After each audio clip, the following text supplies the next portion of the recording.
আসসালামু আলাইকুম। গণজাগরণ কণ্ঠ টিভির পক্ষ থেকে সবাইকে স্বাগতম। আপনাদের সাথে আছি আমি মোহাম্মদ শুভ। বোচাগঞ্জ দিনাজপুর থেকে নিজস্ব সংবাদদাতা মোহাম্মদ শামসুল আলম জানিয়েছেন, বোচাগঞ্জ উপজেলার ৫ নং ছাতইল ইউনিয়নের বহুলাকারী শ্মশান ঘাট থেকে মঙ্গলবার মৎস্য শিকারী অরুণ চন্দ্রের লাশ উদ্ধার করেছে থানা পুলিশ। জানা গেছে, গত ২৩শে সেপ্টেম্বর সকাল আনুমানিক ৭টার সময় মাছ ধরার উদ্দেশ্যে বাড়ি থেকে বের হয় বিরল উপজেলার সেনগ্রামের বসবাসকারী দীনেশচন্দ্র রায়ের পুত্র অরুণ চন্দ্র, কিন্তু সে আর বাড়িতে ফিরে আসেনি।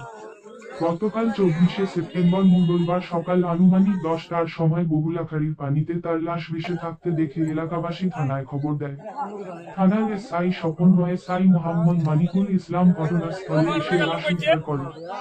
এলাকাবাসী জানিয়েছে অরুণ চন্দ্র নিয়মিত মাছ শিকার করে জীবিকা নির্বাহ করতেন। এই বিষয়ে থানায় দুটি মামলার প্রস্তুতি চলছে।